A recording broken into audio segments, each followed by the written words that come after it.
I'm Kayla Maxon. I am a marketing specialist from Runchway, and I'm here today with Trent Mobley, who is an automotive technician from Columbus, Ohio. How are you doing today, Trent? I'm doing great. How are you? Good, I'm doing good. So first, to get started, why don't you just tell me a little bit about how you got started in this industry and where it has led you today? So I actually got started in this. I was probably about 16, 17. I had an old Ford Escape, and the window motor went out on it. Didn't know it at the time, but I did what any reasonable person would do. I thought, took it to the Ford dealership, and they quoted me what was reasonable for them, and decent labor rate. I think $100 diag. If it was the motor, it was going to be about $250 or so. But at the time, that was a whole paycheck for me.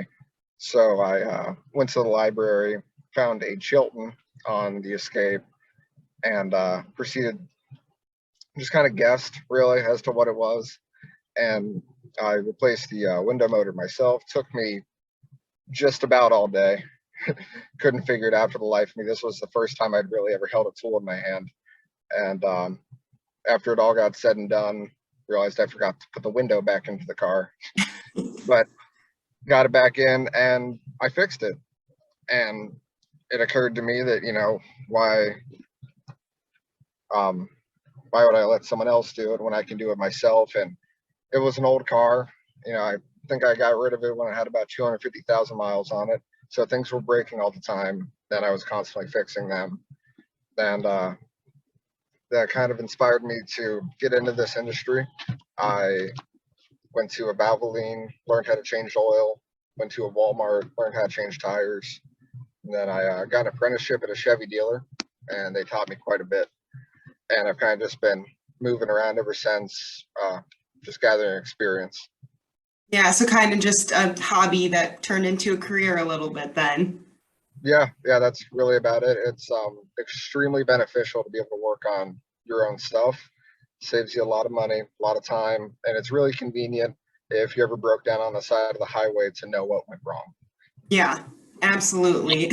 Saves you that stress. Yes, exactly. Yeah.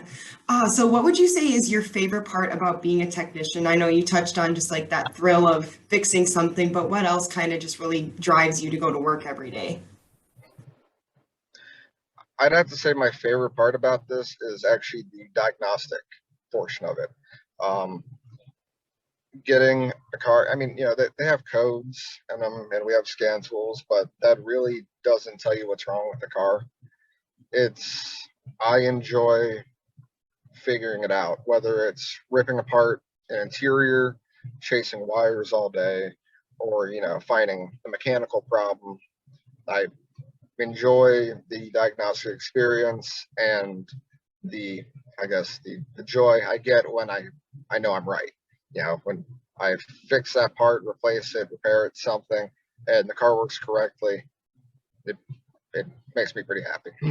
Yeah, absolutely. And I know before we started this interview, we were chatting a little bit about a mentorship program that you were involved in. Why don't you just tell me a little bit more about how that mentorship program worked in your shop and kind of how it affected you in your career today?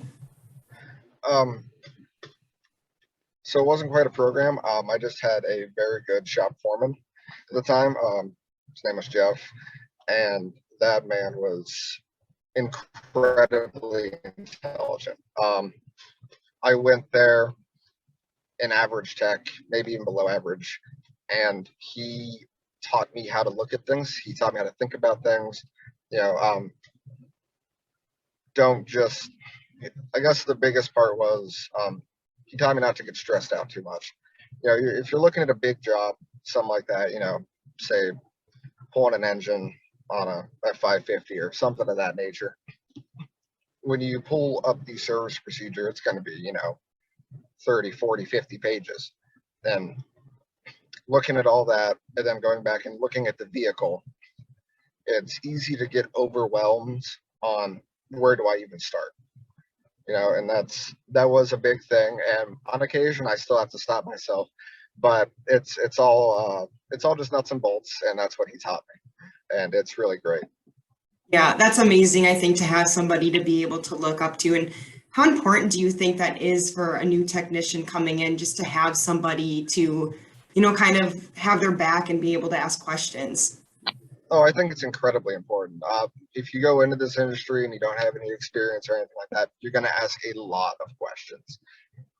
A lot.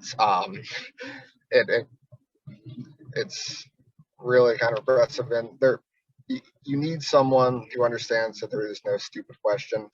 If you've never done this before, you've never had to work on a car, you're going to ask a lot of questions that an experienced mechanic is going to be like, how could you not know that? But that good foreman, that good mentor is going to help you realize it's okay, you're learning, and eventually you'll be the guy answering questions. Yeah, that's great. What do you wish that more people knew about this industry? This is a highly skilled industry. I know that some of the general public believes, we're just turning wrenches, but like I said, with the diagnostics and with how advanced these cars are getting with new ADAS systems and everything, I mean, even just replacing a battery at this point is very complicated. And this is, like I said, a highly skilled industry, and I feel like it's not quite treated as much. If you're looking for, what do you want to do with the rest of your life? We do make very good money. You get into a good shop, make very good money. While the normal thing is flat rate, hourly is starting to be on the rise. I'm in a shop right now where I'm salary, so that's wonderful for me. I know that a big concern for people getting into this is the flat rate system. You're concerned on whether or not you're going to be able to make your gas money.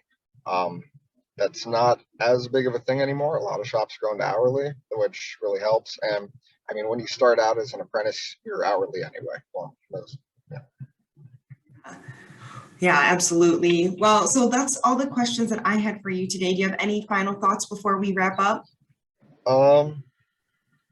No, just if you get into this industry,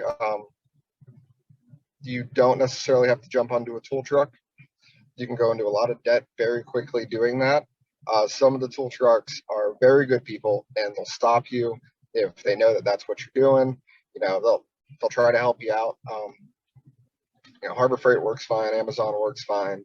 Buy a cheap set. You don't have to go $10,000 in debt on your first day. And just, if you want, replace with something better when it breaks. All right. Well, I really appreciate you taking your time to do this for us, Trent. And I am, again, just thank you for your advice and insight in the industry. And I hope you have a great rest of your day. Thank you. You too.